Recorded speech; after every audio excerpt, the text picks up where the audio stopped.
SYBS semester 4 ભૂગોળના વિદ્યાર્થી paper number 9માં આપણે આગળના વિડીયો લેક્ચરમાં 2 યુનિટ જોઈ ગયા હતા, બરાબર. હવે પછી આપણે યુનિટ નંબર 3 જોઈએ. એમાં પહેલો પ્રશ્ન જોઈએ, પરિવહન એટલે શું? ભારતના સડક માર્ગ વિશે સવિસ્તાર માહિતી આપો, બરાબર. અથવા તો એ રીતે પણ પ્રશ્ન પૂછી શકે કે વાહન વ્યવહાર વિશે માહિતી આપો, બરાબર. તો સૌથી પહેલાં આપણે લઈએ સડક માર્ગો, બરાબર. તો સડક માર્ગો કોને કહેવાય? દુનિયાના આપણે આમ જોવા જઈએ ને તો વધારેમાં વધારે સડક ધરાવતો દેશ હોય ને તો એમાં ભારતનો સમાવેશ થાય, બરાબર. રેલ માર્ગની જ્યારથી સુવિધા નહોતી ને ત્યારે એવા પ્રદેશ, ડુંગરાળ પ્રદેશો ને એવા બધા પ્રદેશો હતા એમાં સડક માર્ગ છે એ ખૂબ જ ઉપયોગી બને છે. અને આપણા દેશમાં સડક માર્ગ છે એ 4 પ્રકારના છે, બરાબર. એક તો રાષ્ટ્રીય ધોરીમાર્ગ. હવે રાષ્ટ્રીય ધોરીમાર્ગ કોને કહીશું? તો કે દેશના જે દૂર બહુ મોટા મોટા શહેરોને જોડતા માર્ગોને રાષ્ટ્રીય ધોરીમાર્ગ કહેવાય છે, બરાબર.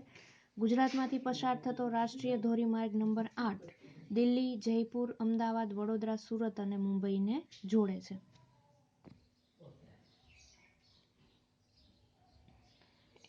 એના પછી આપણે જોઈએ રાજ્ય ધોરીમાર્ગ. તો આ રાજ્ય ધોરીમાર્ગ છે, બરાબર, એ રાજ્ય ધોરીમાર્ગના વિકાસની જવાબદારી રાજ્ય સરકારની છે અને દરેક રાજ્ય પોતાની જરૂરિયાત પ્રમાણે જુદા જુદા જિલ્લા મથકો અને મોટા શહેરોને જોડતી સડક તૈયાર કરે છે. એના પછી છે જિલ્લા માર્ગ. તો દરેક જિલ્લામાં સ્થાનિક વાહન વ્યવહાર માટે ઉપયોગી અને મહત્વના હોય તેવા માર્ગોને જિલ્લા માર્ગ કહે છે. આવા માર્ગો તાલુકા મથકોને જોડે છે અને આ માર્ગો છે એ લાંબા અંતરને સાંકળતા નથી, તેમનું ક્ષેત્ર જિલ્લા પૂરતું સીમિત હોય છે, બરાબર. એના પછી ગ્રામ્ય માર્ગો. ગ્રામ્ય માર્ગો તો કે આપણને ખબર છે કે આપણા દેશના દરેક ગામને ઓછામાં ઓછી એક સડકથી જોડવામાં આવ્યું છે. આ માર્ગ છે એ જે તે ગામને નજીકની પાકી સડક સાથે જોડે છે. એને એપ્રોચ રોડ પણ કહેવામાં આવે છે, બરાબર. એના પછી જોઈએ તો રેલ માર્ગ, બરાબર. તો ઝડપી, સસ્તી અને સલામત મુસાફરી અને માલની હેરફેર માટે રેલવે છે એ ખૂબ જ ઉપયોગી છે, આપણને બધાને ખબર છે. જ્યાં જમીન સમતલ હોય ત્યાં રેલવેના પાટા નાખી શકાય છે. નદી કે ખીણ આવતી હોય ત્યાં પુલ બાંધીને, પર્વતો આવતા હોય તો ત્યાં પર્વતને વિંધીને અથવા તો બોગદા કે ટનલ બનાવીને તેમાંથી રેલમાર્ગ છે પસાર કરવામાં આવે છે. આમ રેલમાર્ગ શરૂ કરવા પુષ્કળ ખર્ચ કરવો પડે છે અને પહેલાંના વખતમાં રેલવેના એન્જિન વરાળથી ચાલતા હતા. આજે વરાળથી ચાલતા એન્જિન છે એ કેવા છે? તો કે નહીવત છે. તેનું સ્થાન આપણને ખબર છે કે ડીઝલ અને વીજળીથી ચાલતા એન્જિનોએ લીધું છે. રેલ વ્યવહાર ઝડપી બને તે માટે ઝડપવાળી ઘણી ટ્રેનો બનાવવામાં આવી છે અને એશિયા ખંડમાં રેલમાર્ગના વિકાસમાં ભારત અગ્રસ્થાને છે. રેલવે રાષ્ટ્રની સંપત્તિ છે, તેનું કાળજીપૂર્વક જતન કરવું તે દરેક નાગરિકની ફરજ છે, બરાબર. એના પછી છે હવાઈ માર્ગ. તો એક સ્થળેથી બીજા સ્થળે અતિ ઝડપથી પહોંચવા હવાઈ માર્ગ છે એ ઉપયોગી છે. હવાઈ માર્ગ ઘણી ખર્ચાળ છે પરંતુ આજના ઝડપી યુગમાં તેનું મહત્વ છે એ ઘણું છે. વિમાનોને ચડવા ઉતરવા હવાઈ મથકો બનાવવામાં આવ્યા છે અને આપણા દેશમાં આંતરરાષ્ટ્રીય હવાઈ મથકોમાં અમદાવાદ, મુંબઈ, દિલ્હી, કોલકાતા, ચેન્નાઈ અને તિરુવનંતપુરમનો સમાવેશ થાય છે. આંતરિક હવાઈ મુસાફરી માટે ઇન્ડિયન એરલાઇન્સ અને પરદેશ વ્યવહાર માટે એર ઇન્ડિયાના વિમાનો ચાલે છે. આ ઉપરાંત ખાનગી વિમાન કંપનીઓ અને ખાનગી વિમાનોને પણ મુસાફરી કરવા માટે પરવાનગી અપાઈ છે. એના પછી છે જળમાર્ગ. તો બીજા માર્ગો કરતાં જળમાર્ગ છે એ સસ્તો અને સરળ છે.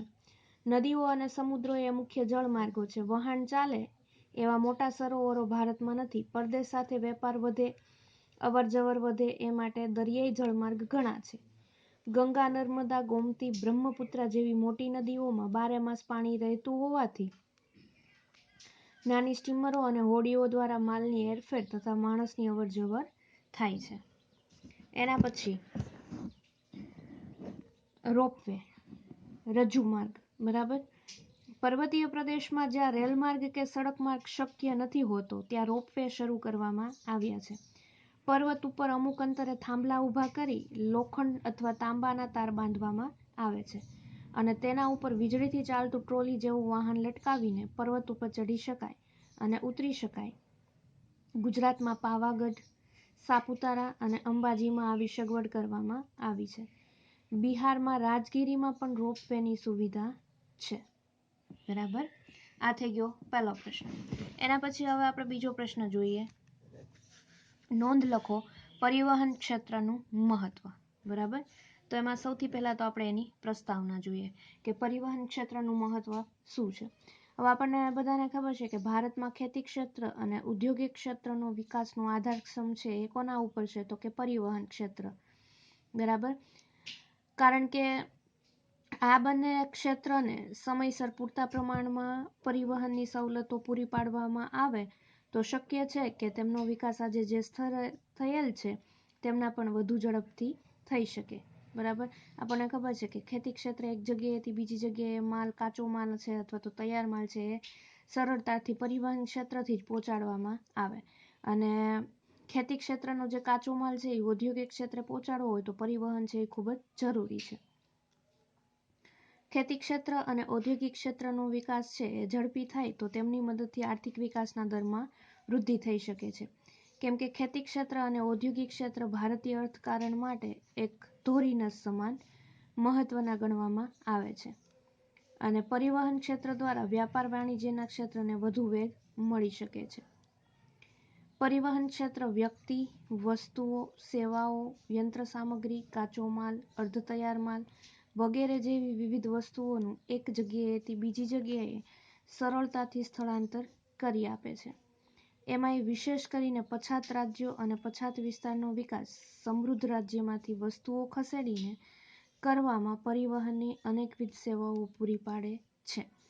આમ પરિવહન ક્ષેત્ર અર્થતંત્રના દરેક ક્ષેત્રમાં અમૂલ્ય સેવાઓ પ્રદાન કરે છે. બરાબર, એના પછી આપણે જોઈએ ભારતમાં પરિવહન ક્ષેત્રના વિકાસની સમસ્યાઓ.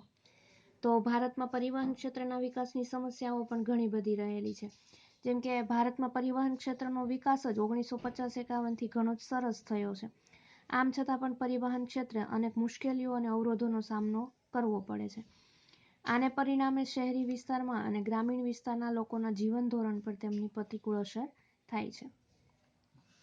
એના પછી જોઈએ પરિવહનનું સંકુચિત કાર્યક્ષેત્ર.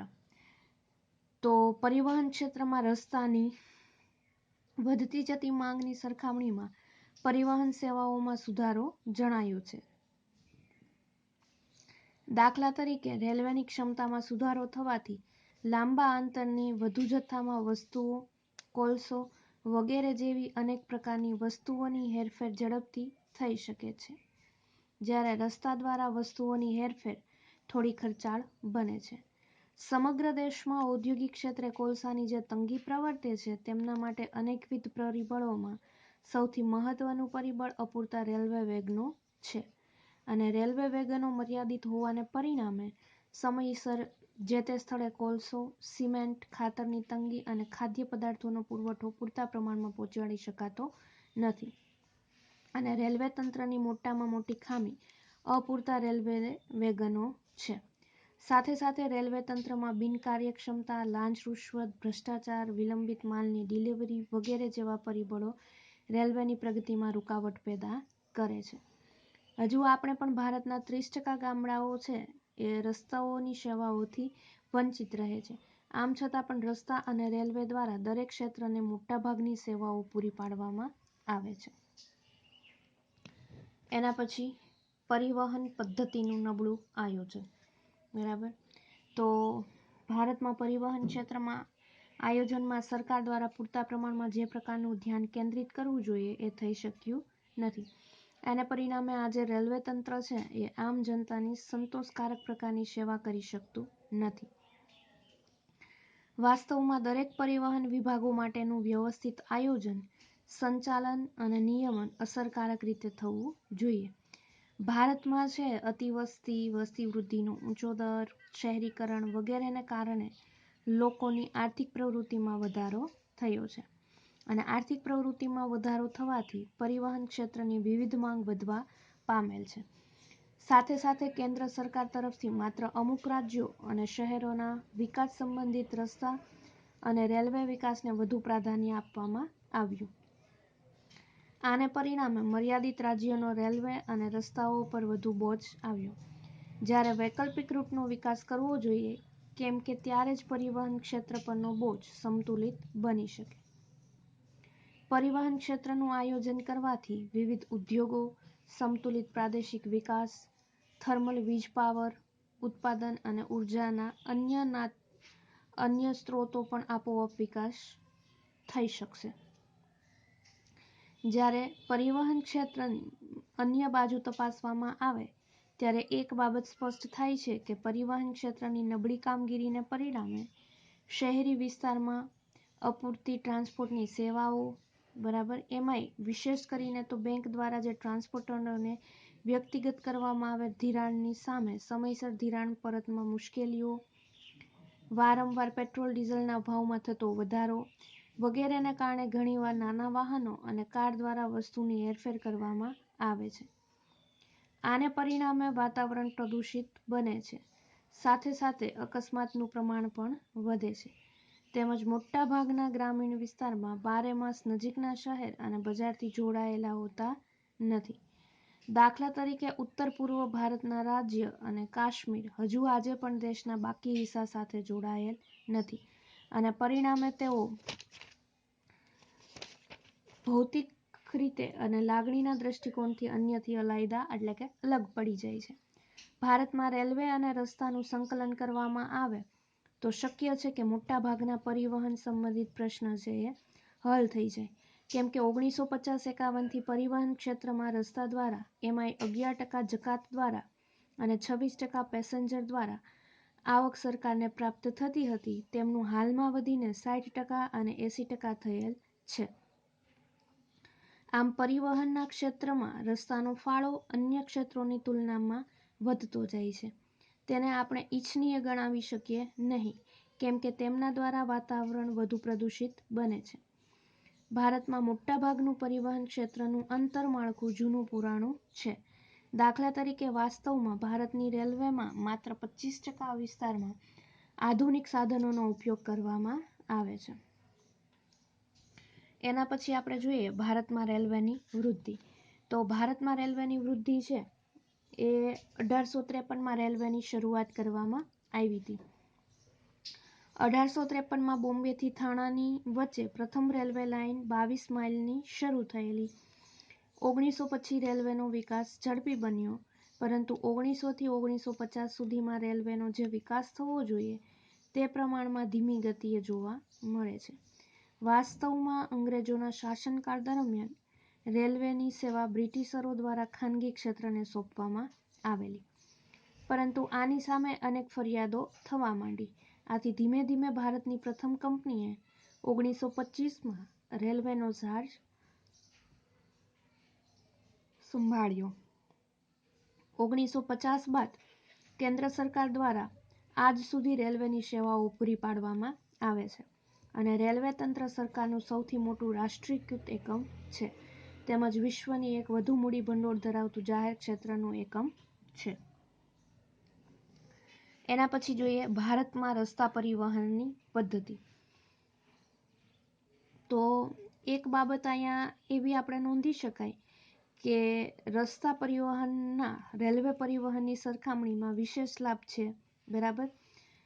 સમગ્ર વિશ્વમાં રાષ્ટ્રીય ઉત્પાદનમાં મોટર પરિવહનનું મહત્વ રસ્તા પરિવહન જેટલું માનવામાં આવે છે. જ્યારે ભારતમાં પછાત વિસ્તારમાં મોટર પરિવહનનું મહત્વનું સ્થાન ધરાવે છે. સાથે સાથે બીજી બાજુ રસ્તાઓનું બાંધકામ રોજગારી સર્જનમાં અગત્યની ભૂમિકા ધરાવે છે. તેમજ ભારતમાં રસ્તાઓના હજુ ઘણા જ વિસ્તારોમાં વિકાસ કરવાની આવશ્યકતા છે. રસ્તા પરિવહનને ઝડપી, વધુ અનુકૂળ અને વધુ પરિવર્તનશીલ માધ્યમ ગણવામાં આવે છે. તેમજ વ્યક્તિગત ધોરણે ટૂંકા અંતરની વસ્તુઓ અને વ્યક્તિ સરળતાથી એક સ્થળેથી બીજી સ્થળે સ્થળાંતર કરી શકે, બરાબર, એના માટે રસ્તા પરિવહન દ્વારા ઘણી બધી સફળતાઓ છે પ્રાપ્ત કરી શકાય છે. બીજી બાજુ જોવા જઈએ તો રસ્તા પરિવહનની તુલનામાં રેલવેનો રૂટ ફિક્સ હોય, સાથે સાથે રૂટમાં સમય સંજોગો અનુસાર ઝડપથી ફેરફાર થઈ શકતો નથી.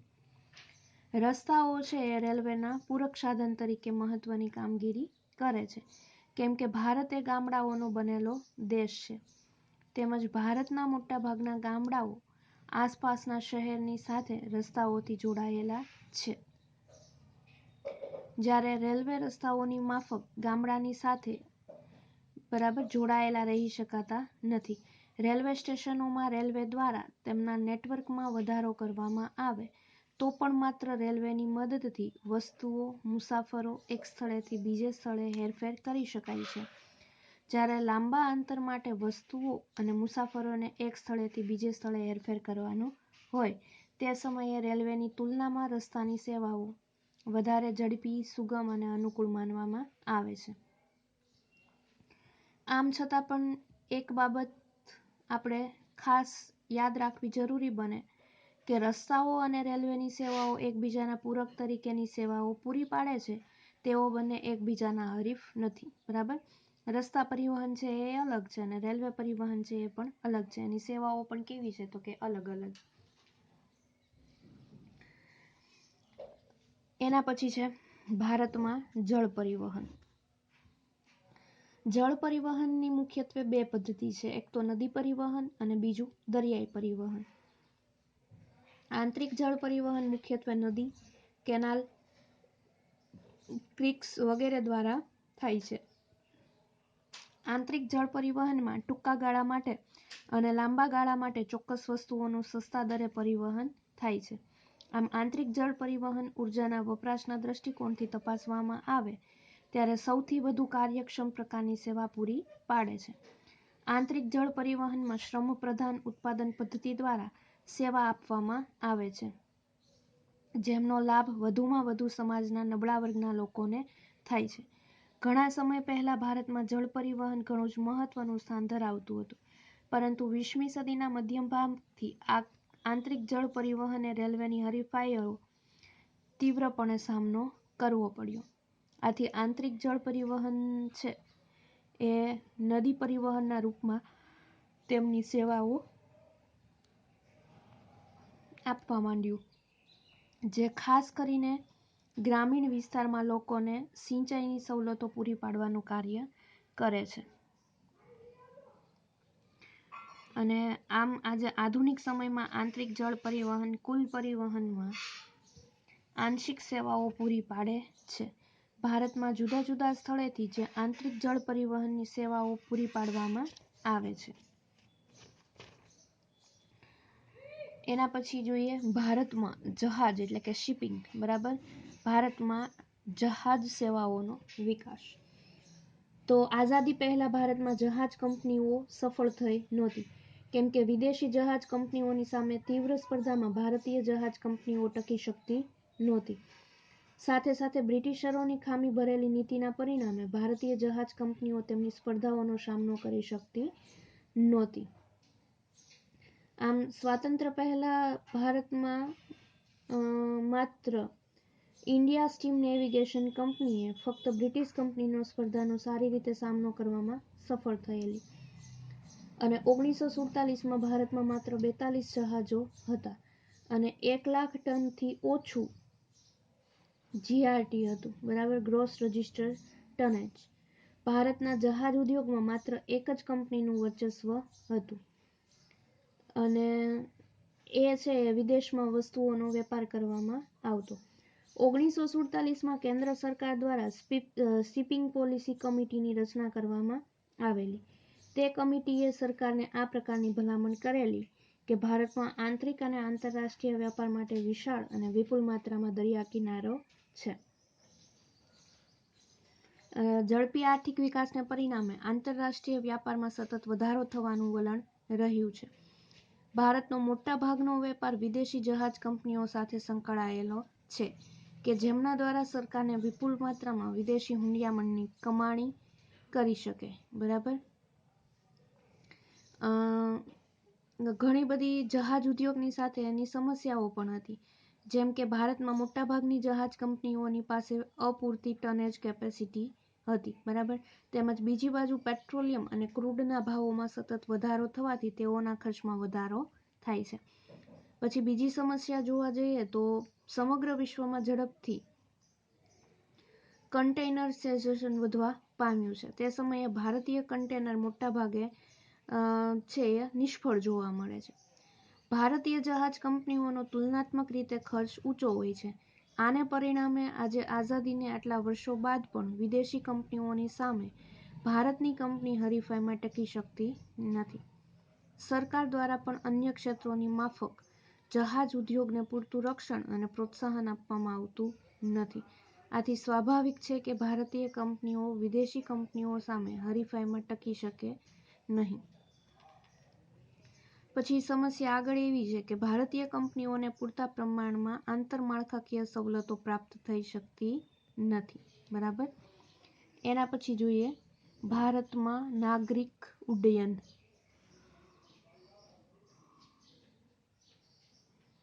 નાગરિક ઉડ્ડયન પરિવહન ક્ષેત્રમાં ઘણું જ મહત્વનું સ્થાન ધરાવે છે.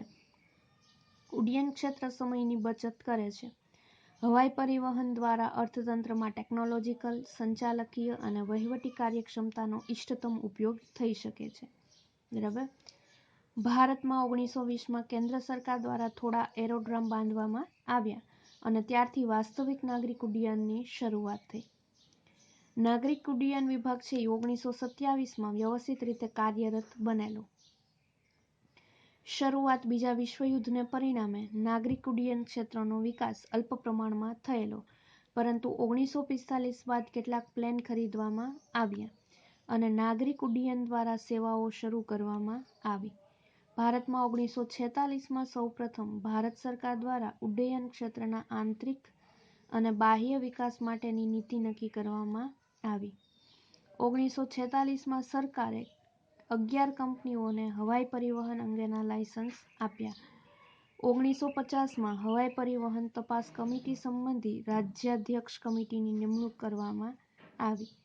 કમિટીની ભલામણ અનુસાર ઉડ્ડયન ક્ષેત્ર સાધનોની તમામ સંબંધિત કંપનીઓની 4 વિભાગોમાં સંકલન કરવામાં આવેલું, જેમ કે કંપનીના સંકલન દ્વારા ગળાકાપ હરીફાઈ દૂર કરી શકાય તેમજ વૈજ્ઞાનિક ઢબે સલામતી અંગેની વ્યવસ્થા છે એ કરી શકાય, કામની વહેંચણી કરવી શકાય અને ખાનગી ક્ષેત્ર સરકારની કંપનીઓ સાથે જોડાય. બરાબર. આ થઈ ગયો પરિવહન ક્ષેત્રનું મહત્વ. બરાબર. એના પછી આપણો આ ચેપ્ટરનો ત્રીજો પ્રશ્ન અને છેલ્લો પ્રશ્ન છે આંતરરાષ્ટ્રીય વેપાર આંતરપ્રાદેશિક વેપારનો વિશિષ્ટ પ્રકાર છે સમજાવો. એ આપણે નેક્સ્ટ વિડીયો લેક્ચરમાં જોઈશું.